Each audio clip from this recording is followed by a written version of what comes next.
បាទជំរាបសួរពុកម៉ែបងប្អូនបាទស្មល់នេះដែរពុកម៉ែបងប្អូនសម្រានឬនៅបាទនឹងហើយមកដល់យប់ទី4ហើយមកដល់សាច់រឿងថ្មីទៀតបាទបានមករឿងនេះបានមកពីលោកពូម្នាក់បាទគាត់និយាយប្រាប់ខ្ញុំហើយខ្ញុំក៏បានកត់ទុកឬក៏ចាំនិយាយឲ្យពុកម៉ែបងប្អូនសន្តាប់ក្នុងពេលរាត្រីដ៏យប់ស្ងាត់បាទរឿងនោះដូចជារឿងអឺប្លែកពីរឿងមុនបាទគឺគាត់ជួបនៅកណ្ដាលព្រៃបាទរឿងខ្មោចលួងបាទរឿងនៅកណ្ដាលព្រៃគាត់ទៅធ្វើស្រែចម្ការបាទធ្វើស្រែចម្ការនៅចម្ការគាត់គឺនៅលើភ្នំអីចឹងណាមិនមែនលើទេជំនាភ្នំហ៎បាទក្នុងនោះដែរខ្ញុំនិទានបែបបញ្ចេញបញ្ចូលបន្តិចបាទដើម្បីឲ្យពុកម៉ែបងប្អូនស្ដាប់ទៅពីរោះបាទស្ដាប់ក្នុងពេលរាត្រីបាទមុនសម្រានដើម្បីឲ្យអន្លន់អន្លោចគេងលក់បាទបើកហើយគេងលក់គឺពិតជាបន្ធូរអារម្មណ៍បាទច្បាស់ជាមួយ admin សម្រាប់ទាំងអស់គ្នាបាទគឺនៅក្នុងហ្នឹងគឺបើរឿងហ្នឹងបើដឹកចំណងជើងទៅថារឿងព្រៃកំបាំងចុះបាទពួកអីនៅក្នុងហ្នឹងព្រៃទ្រុកយើងហ្នឹងព្រៃទ្រុកណែនបាទព្រៃហ្នឹងដូចជាព្រៃមើលទៅគួរឲ្យខ្លាចបាទបើអញ្ចឹងចាប់ដើមសម្រាប់ទាំងអស់គ្នាបាទរាត្រីមួយដ៏ស្ងាត់ជ្រងំព្រះច័ន្ទរះត្រឹមពាក់កណ្ដាលមេឃដូចជាម៉ោង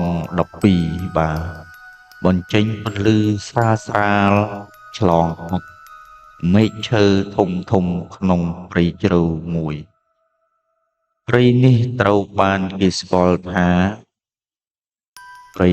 កំបាំង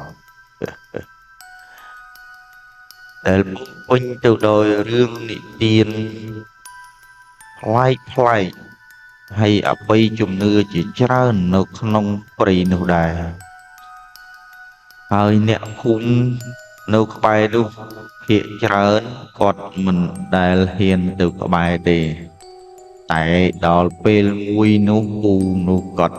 ស្រវឹងជ្រះសបាទគាត់ច្រវឹងជ្រះសតាមពិតទៅគាត់ច្រវឹងជ្រះសដូចជាគាត់ដាក់ប្រមាណលីត្រហើយគាត់ស្លាហានបាទដើរទៅលេងអញ្ចឹងណាព្រៃហើយចាស់ពីមុនគាត់តែងតែហាម5កូនណាមិនឲ្យចូលទៅក្នុងព្រៃហ្នឹងទេព្រៃហ្នឹងដោយសារចំណន់ពលពតគាត់មានពីថាសម្លាប់យកទៅបាញ់ចោលនៅនឹងច្រើនអញ្ចឹងណាដូចតែវគ្គមុនខ្ញុំបាននិយាយរឿងអឺទំនប់ម្លេចយើងនៅកពតយើងបាទអញ្ចឹងរឿងរ៉ាវនេះដូចមិនខុសពីរឿងរ៉ាវនៅម្លេចទេបាទយូមនៅភ្នំហ្នឹងភ្នំក្បែរគ្នាទេបាទដោយសារតែមានរឿងរ៉ាវចម្លែកជាច្រើនបានកើតឡើងយប់នោះបរោះក្រមថ្ងៃខ្ញុំទឹកឈ្មោះបរោះក្រមឈ្មោះពូចិត្តបាទពូចិត្តនោះបានដើរទៅដល់គាត់ស្វឹងបានដើរទៅដល់ព្រៃហ្នឹងដើរទៅដល់ព្រៃហ្នឹងគាត់ថាអត់អីទេមើលគាត់ទៅជួបរបស់ពិតអីចឹងណាទៅជួបរបស់ពិតថាមិនទេមើលទៅស្វឹងធ្លាក់ភ្នែកអីដើរអត់ជើងផងបាទមានណាថ្ងៃនោះមួយគាត់ដើរទៅដល់ប្រាប់តែឮសូ សត្វសត្វអីគេយំងូងូដល់ពេលហ្នឹងគាត់ថាចុងនេះលេងមែនទេហើយតាមពិតទៅត្រង់អត់ដឹងទេគឺសំឡេងរគឺរួចគាត់ថាចុងអញហត់ឡើយ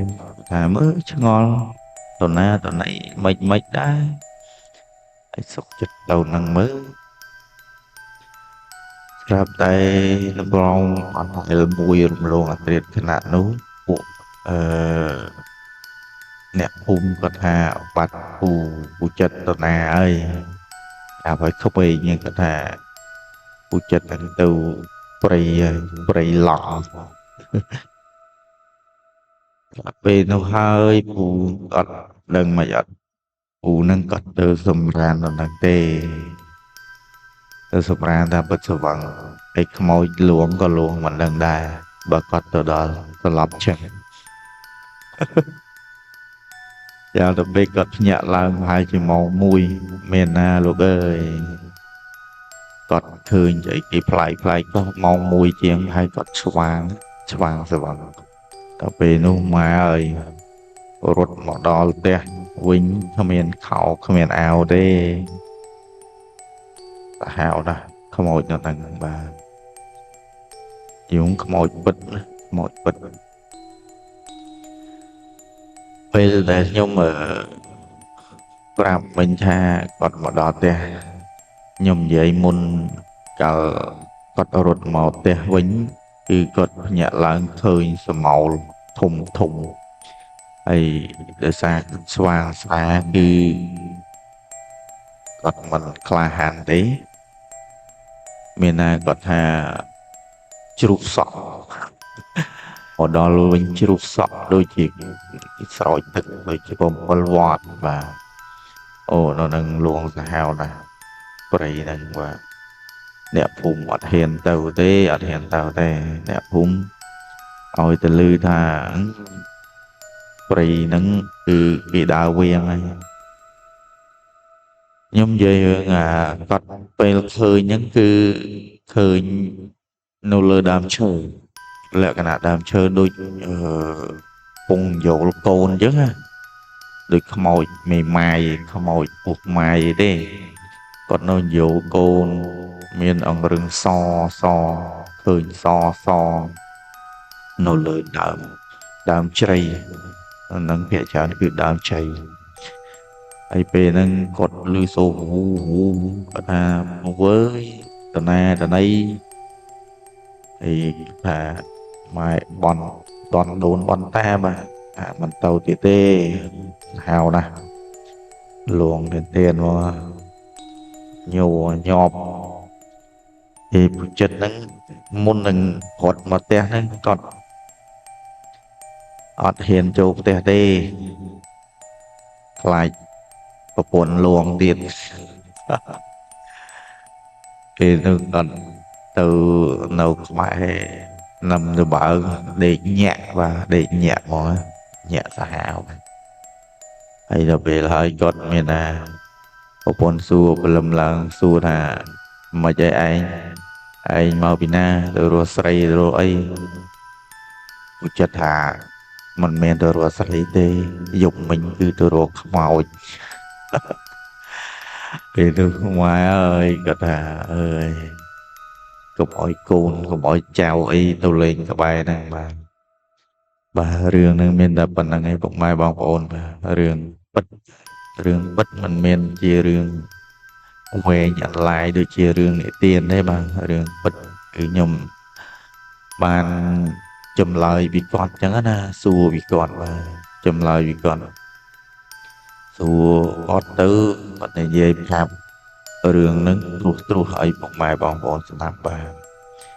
ហើយអរគុណពុកម៉ែបងប្អូនដែលបានស្ដាប់បាទយប់ទី4នេះហើយសូមពុកម៉ែបងប្អូនជួយគាំទ្រផងបាទអរគុណច្រើនជម្រាបលាពុកម៉ែបងប្អូនបាទសុខសប្បាយពេលរាត្រីបាទអរគុណបាយ